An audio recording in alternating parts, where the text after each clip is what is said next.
और चलिए आगे बढ़ेंगे। सूत्रों के मुताबिक सरकार ने जो फरमान जारी किया है उसके साथ ही एक और बड़ी खबर और एक और बड़ा खुलासा भी हुआ है। और खुलासा यह है कि एनआईए की जांच में किस तरीके से, ये देखिए इंफॉर्मेशन पूरी आप तक पहुंचाते हैं ग्राफिक्स के जरिए। क्राइम सिंडिकेट से करोड़ों रुपए की उगाही कर रहे हैं खालिस्तानी। ये बड़ा खुलासा हुआ है। जांच में क्या क्या हुआ वो आपको बता रहे हैं कि क्राइम सिंडिकेट से करोड़ों रुपए की उगाही करते हैं ये खालिस्तानी। और फिर उगाही करने के बाद आगे क्या होता है इस रकम का? टेरर एक्टिविटीज में खालिस्तानी इस रकम को लगा रहे हैं, यानी कि जो अवैध तरीके से पहले इस रकम को अर्जित करते हैं और उसके बाद इनको टेरर एक्टिविटीज में लगाया जाता है। रकम मिलने का जो सबसे बड़ा जरिया है ना वो है अवैध शराब का धंधा और एक्सटॉर्शन।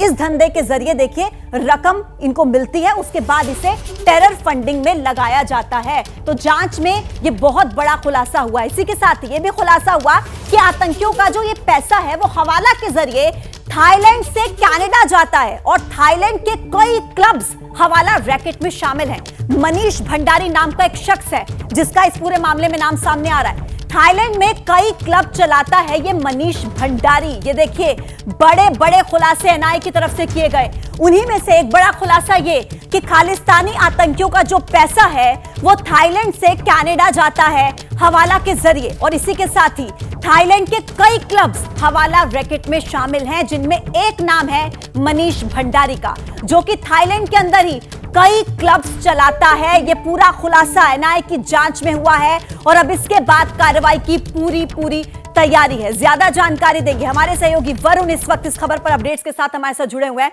वरुण, मतलब साफ है कि विदेश में या फिर दुनिया के किसी भी कोने में खालिस्तानी आतंकी अब छुपे हों, लेकिन भारत सरकार ये तय कर चुकी है कि अब इनके खिलाफ कार्रवाई सख्त होगी। क्या अपडेट?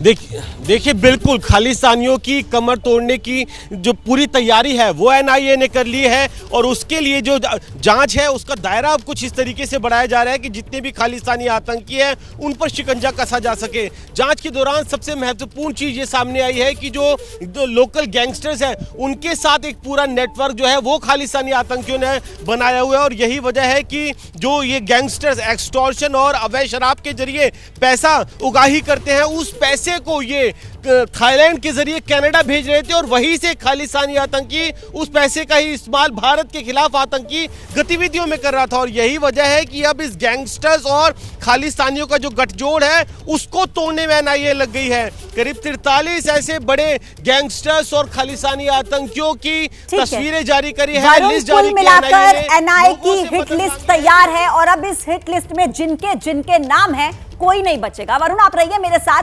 कुछ और बड़े खुलासे एनआईए की जांच में जो हम अपने दर्शकों को बताएंगे कि किस तरीके से 2019 में देखिए जो वीरेंद्र प्रताप, जिसका नाम काला राणा भी है, उसने किस तरीके से मनीष भंडारी से मिलवाया, वो आपको पूरी जानकारी हम देंगे। ये देखिए 2019 में वीरेंद्र प्रताप, जिसे काला राणा भी कहा जाता है, उसने लॉरेंस बिश्नोई को मनीष भंडारी से मिलवाया था। ये देखिए इसका पूरा ट्रांसलेट हमने आपके लिए हिंदी में भी किया ताकि आप इसको समझ पाएं कि पूरा माजरा क्या है।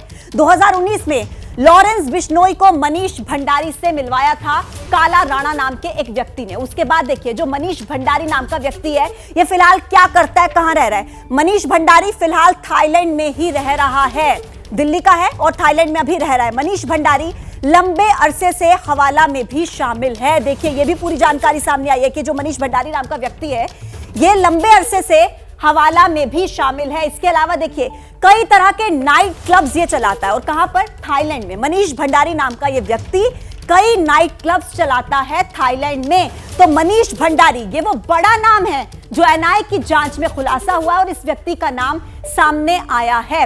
अब आपको यह बताते हैं कि जो एक नेटवर्क है इसका एम फैक्टर क्या है, किस तरीके से। पहला नाम जो मनीष भंडारी का सामने आता है, थाईलैंड से कनाडा जाता है, खालिस्तानियों का जो पैसा है देखिए क्या किया जाएगा, हवाला सिंडिकेट की पहचान करके ध्वस्त किया जाएगा। जांच में क्या मिला, अब इसका किस तरीके से सॉल्यूशन होगा, क्या इस पर कार्रवाई की जाएगी।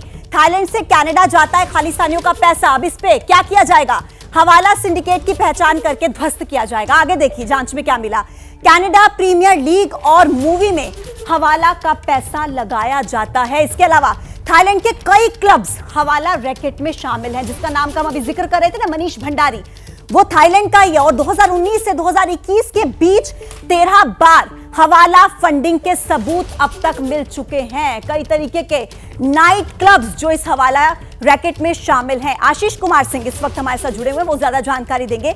आशीष, जिस तरीके से एक के बाद एक कई बड़े बड़े खुलासे हो रहे हैं, नाम सामने आ रहे हैं, मनीष भंडारी नाम का जो व्यक्ति दिल्ली का थाईलैंड में नाइट क्लब चला रहा है, अब सरकार किस तरीके से इन लोगों पर शिकंजा कस सकती है, क्या क्या प्लानिंग हो सकती है? मैं चाहूंगी आप अंदर की डिटेल्स हमारे दर्शकों तक पहुंचाइए। देखिए, गवर्नमेंट की तरफ से बिल्कुल डायरेक्शंस क्लियर हैं और सभी एजेंसीज को ये डायरेक्शंस दिए गए हैं, जिसका जिक्र आप कर भी रही थी कि अब खालिस्तानी और अंडरवर्ल्ड का जो नेटवर्क है उसको पूरी तरह से ख़त्म करना है, उसको ब्रेक डाउन करना है और उनके खिलाफ सख्त से सख्त कार्रवाई करनी है। चाहे कोई भी देश किसी भी तरह का ब्लेम लगाए या जिस तरह से आप देखिए कि मीडिया रिपोर्ट्स वगैरह भी इंटरनेशनल मीडिया ग्रुप्स जाहिर कर रही हैं कि भाई इन कंट्रीज़ ने इंटेलिजेंस शेयर किया था और भारत का कोई हाथ हो सकता है, ये सब इग्नोर करते हुए इसमें कोई बेसिस नहीं है, ना ही इसके कोई एविडेंस दिए गए हैं। गवर्नमेंट ऑफ इंडिया हमें जो टॉप सोर्सेज से जानकारी है उसके मुताबिक बिल्कुल ये तय कर लिया है, डिसीजन हो चुका है और जैसा मैंने आपको बताया कि सभी एजेंसीज को ये कहा गया है कि इनके खिलाफ कार्रवाई करी जाए और किसी के भी एक्सटर्नल इन्फ्लुएंस में उन कार्रवाई को करने से रोका नहीं जाएगा। मान लें कनाडा कुछ कह रहा है, यूएस कुछ कह रहा है या फिर जो 5 आइज कंट्रीज हैं अगर वो किसी एविडेंस शेयर करने की बात भी कह रही हैं तो भी इंडिया ने इसको पूरी तरह से नकारा है। और इसके बावजूद आपके पास लौटूंगी और डिटेल में हम इस मुद्दे को लेकर बात करेंगे। खबरों की तह तक जाना और सच खोज के लाना ताकि आप रहें आगे, इसी सोच के साथ हम निकलते हैं खबरों की जमीनी हकीकत जानने।